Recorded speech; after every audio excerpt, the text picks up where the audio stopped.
And that's why we've got to make sure that when you get a diagnosis, you've got to say, is there a better explanation for it? So don't ever give a kid an ADHD diagnosis unless you've said, we've looked at the other things that would better explain these symptoms.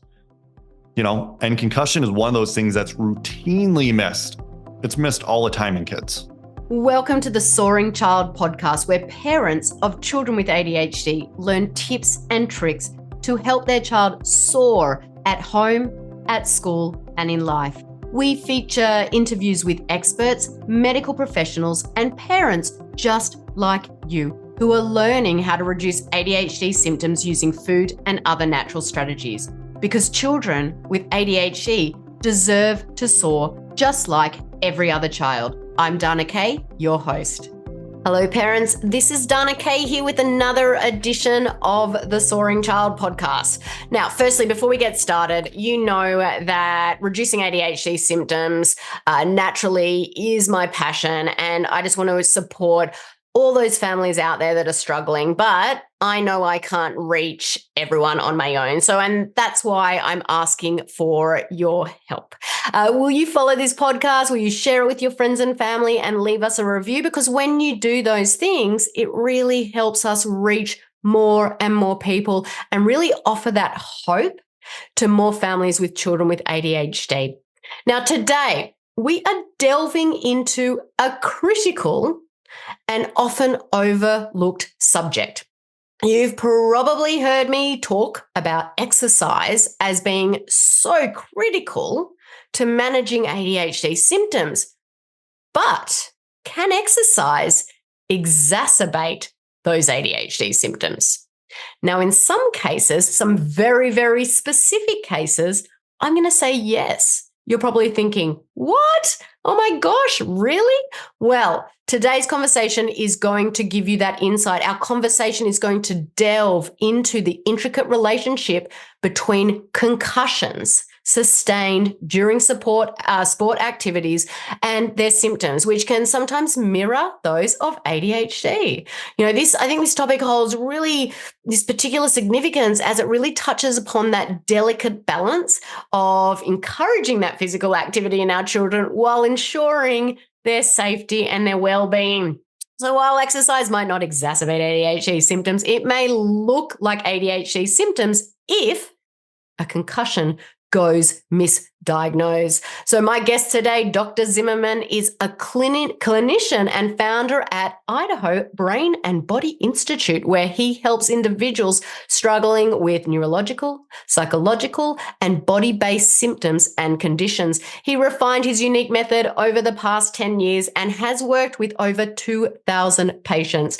He is the author of the best-selling book, Brain Reset, 7 Steps to a Healthier Brain. He's been on ABC, CBS, and Daily Flash talking about brain health, which is a topic I love to talk about. He's actually uniquely cross-trained as both a chiropractor and nurse practitioner.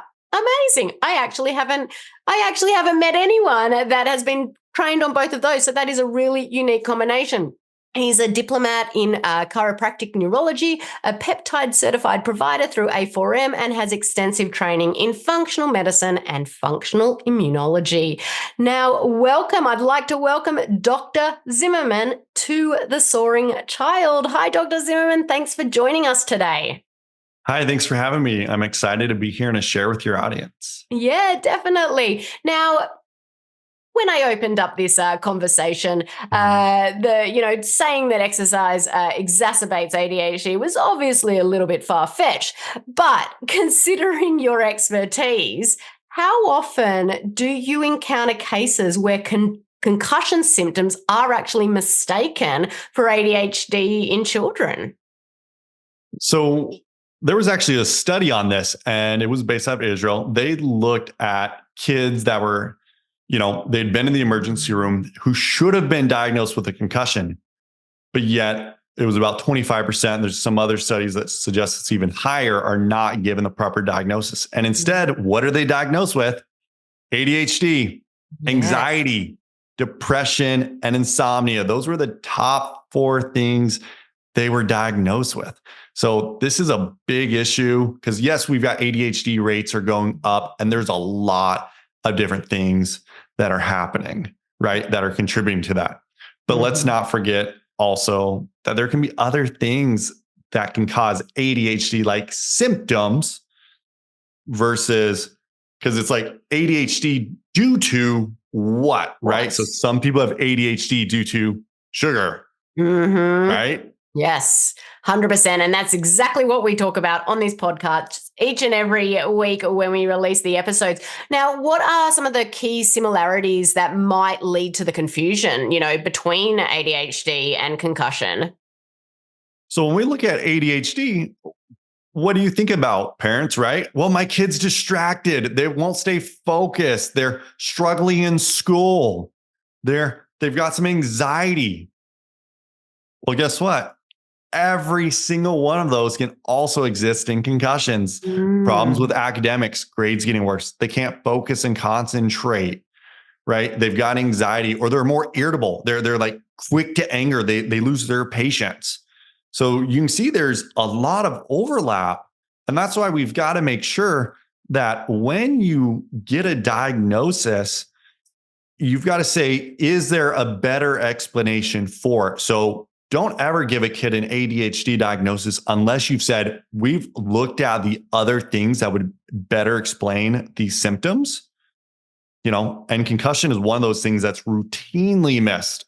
It's missed all the time in kids. And I'm sure it is. And look, this is why probably you exist and why I exist to really help educate parents out there that there are so many things that look like ADHD, especially in children. Now, if we go back to concussions, we haven't talked about concussions on the podcast before. And that's why when I spoke to you, I was like, yes, you have to come on to discuss it.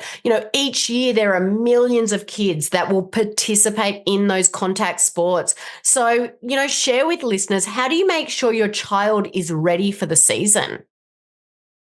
So when we look at sports, right, it's these contact sports, we look at ADHD. ADHD, it is a brain-based issue. So if we want to make sure that someone's ready, well, how do you make sure their brain is as healthy as it should be? So we talk about a lot of baseline testing. And unfortunately, they're only really doing baseline testing in high schools. They're not doing a lot of it in middle schools or even the younger kids that are playing. And the testing they're doing, it leaves a lot to be desired. They're just doing computerized cognitive tests. A lot of the athletes are just throwing it. They're not even trying. But even then, you should never use a cognitive test as the only evaluation or only baseline screening. You've actually just completely brought up something that I'd never heard of. I had no idea that you had to do baseline testing before doing contact sports. Can you just tell me a bit more about that? Because, I've been in America now for 9 years. My two boys both play contact football, and never in my wildest dreams did I think that I would have two American children playing contact football. So I've never heard of baseline testing. Let me know what it is.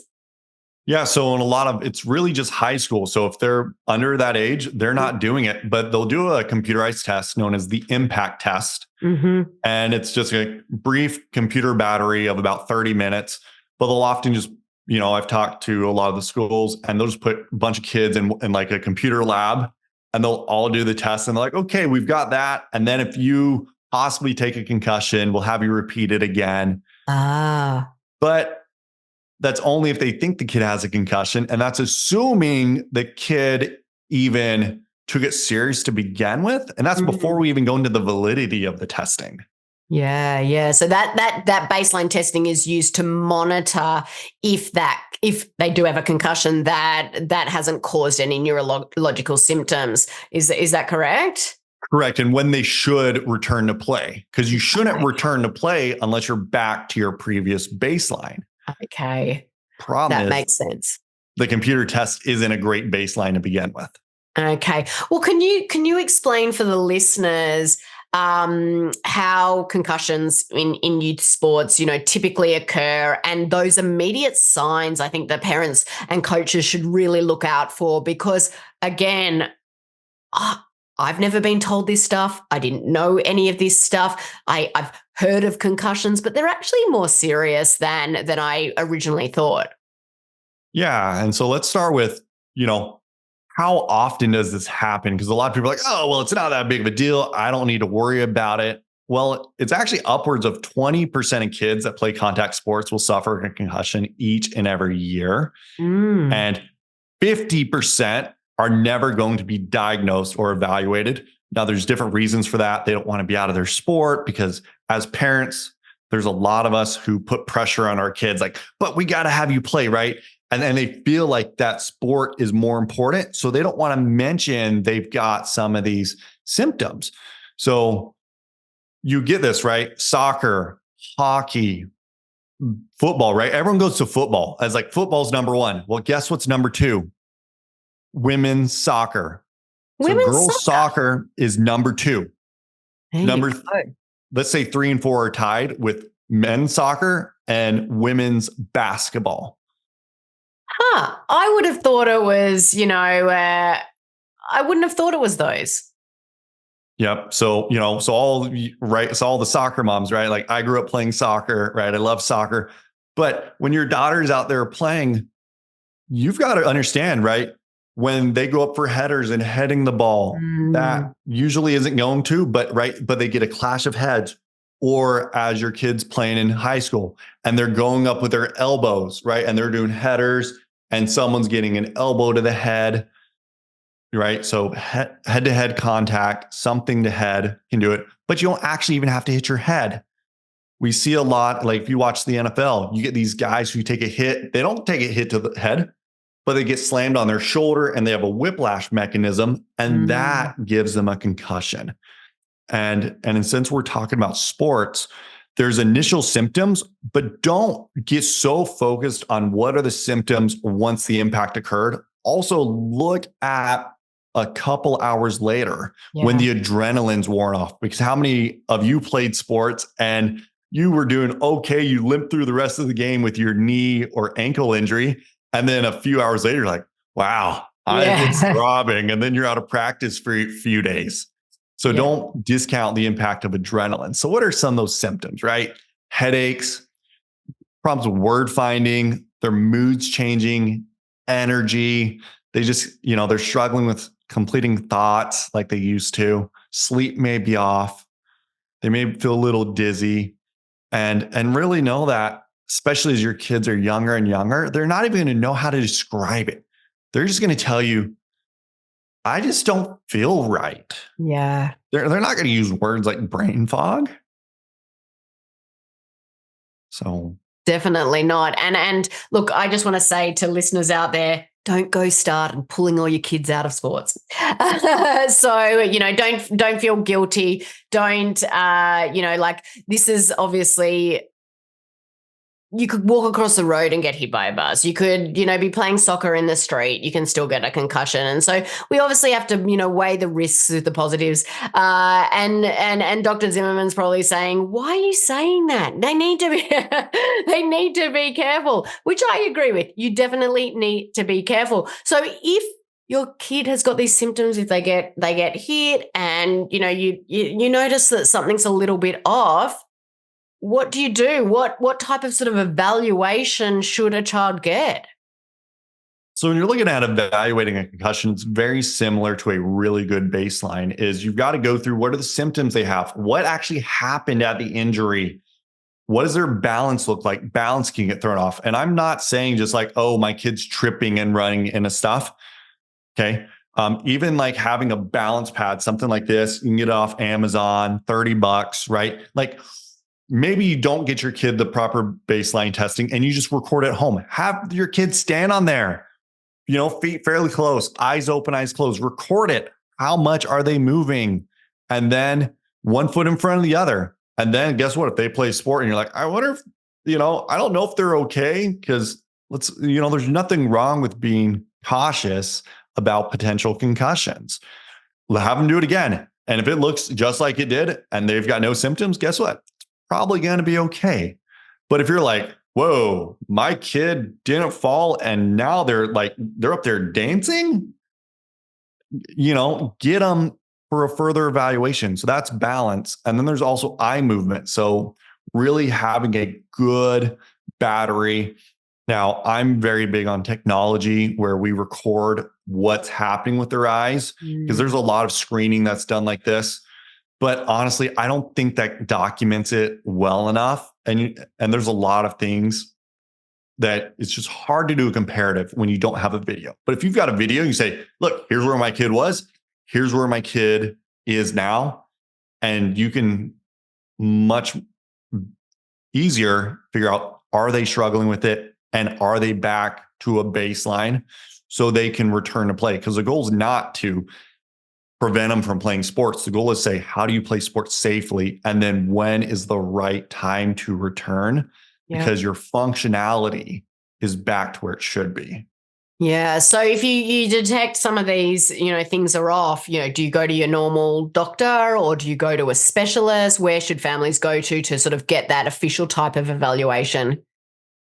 Yeah, so I recommend seeing someone who does more functional neurology. They're going to do much more with the eye movements and balance testing. Unfortunately, primary care doctors, they just don't get much training in concussions.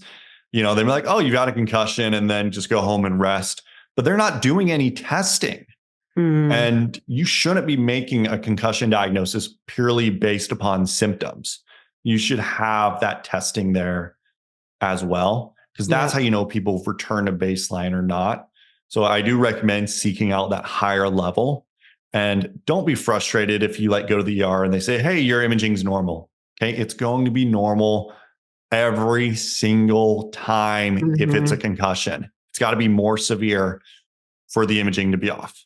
Okay, so we just need to make note of that if you're suspecting a concussion, you won't see it on imaging. You've got to do more of these sort of detailed tests and seek out a functional neurologist. Now, if a child does have a concussion, what are the steps to help recovery? Yeah, so part of it is what you're doing at home. It's going to be very similar advice to what you've given your audience probably week in and week out on ADHD. Fuel for the brain. What are they eating? Good fats, good proteins, so the brain is healthy. Make sure your kid's getting good sleep, right? They've got a good sleep routine. Yes. That helps with it. Also, the right amount of exercise is actually beneficial for recovery. So there was a lot of old myths, right? The longest time was someone gets a concussion, sit in a dark room, minimize all stimulation. That actually prolongs recovery. Interesting. So if your kid wants to hop on a stationary bike that you've got at home, have at it, right? We don't necessarily have to isolate them. Maybe they shouldn't be hitting a soccer ball. But if they can jog for a few minutes without it giving them symptoms, you'll actually speed up the recovery compared to just saying, sorry, you just can't do anything. Because we do have to remember that with kids is they're very social creatures, and that isolation can tip them in a little bit more depression or anxiety. And so we've got to really keep that delicate balance. So those are things that can be done at home. And then with, someone who would give you the diagnosis, they can also give you proper treatment to rehab the parts of the brain that have been injured. And what does that look like? Is that eye movements or balance things?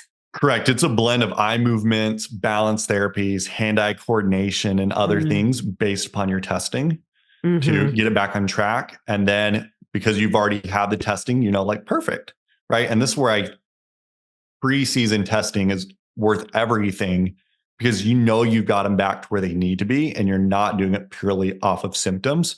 Because imagine if you hurt your shoulder and you knew before the injury you could lift, right? Let's say you were doing dumbbell curls of 40 pounds. Post-injury, your pain's gone and you grab a dumbbell and you can only do 15. Would you ever say you were back to where you should have been? No. But we do it with the brain all the time. Yes. We do it with the brain all the time. We're like, oh, well, they're symptom free. It's but are they back to their function? Because here's the other thing we've got to talk about with concussions. If you have a concussion, your risk of a lower extremity injury or any injury in sport actually goes up the next 2 years. Interesting. Because your brain has to control all the joints and muscles throughout your body.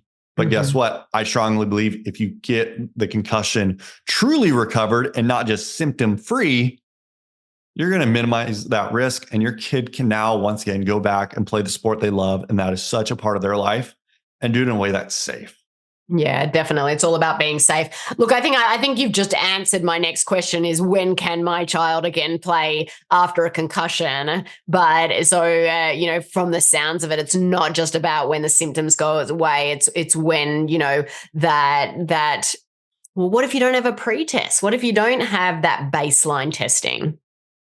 Correct. It does make it a little bit harder, but, there's also standardized, right? Where if you've done it enough, what looks like normal, and it's like, okay, you know what? That's still not normal. And when you look at what happens in the brain with a concussion, I think it's safe to say a minimum of 2 weeks of being out from a concussion. I don't care. Like for me personally, with what we know about the brain, it doesn't get back within a few days, even if people say they feel okay. Yeah, which I think that's too premature. Make an assumption on that for sure. So, what can be done to really reduce our children's chances of getting that concussion in the first place? So there was some research done out of one of the universities in Montana. They were actually giving them high-dose fish oils, a blend of DHA primarily, some EPA and DPA. And they found there was a marker of damage that can occur. Now, it's not just with concussions, right? But repetitive hits to the brain can cause this marker to go up. Those that were doing that daily throughout the season had much lower levels compared to those that didn't. So that's a good preventative. Can we just say that that's great for kids with ADHD as well? So, we're killing two birds with one stone, as they say. Yep, absolutely. And I love glutathione. Once again, make sure your kid is getting sleep. Make sure they're hydrated when they play sports. Like if they're playing sports and it's really hot, that's going to impact them differently as well. And then the other thing, neck strengthening. Right? Females have a greater risk of concussions and post-concussive syndrome, in part because of the differences in neck musculature compared to guys. So strengthen your neck, because that way, if you do, you've got more resilience for what's going to happen. So once again, strengthen the neck, work on your balance centers, right? Like don't just do standard exercises. Do exercise on that balance pad I showed you. Do stuff with one foot in front of the other. Use yoga balls that you can sit on, right? All of that stuff. As you challenge your brain, challenge the balance centers, your brain is healthier walking into it, which can make it more resilient when something does happen. Fantastic. And don't forget to do the pre-season baseline test. So, Dr. Zimmerman, this was fantastic. It was such an enlightening conversation. Really sort of like cast that spotlight on, I think, a critical yet misunderstood, sort of intersection between concussion in youth sports and ADHD, but it also gave listeners today that opportunity to understand how to avoid concussion and what to do when it actually occurs. So I appreciate so much you sharing and joining me today, sharing your expertise with our listeners. Please tell listeners where they can find and follow you online. So social media, Dr. Spencer Zimmerman on pretty much any. If you want my book, it's also on Amazon, and then drspencerzimmerman.com. We'll also bring you to wherever you need to go. Fantastic. Thank you once again for joining me today. Listeners, thank you for tuning into this week's episode of The Soaring Child. I'm Dana Kay, your ADHD health practitioner. Keep on thriving. Thank you for listening to the Soaring Child podcast today. To learn more about how to help your child with ADHD soar using natural strategies, visit our website at adhdthriveinstitute.com and follow us on social media at ADHD Thrive Institute.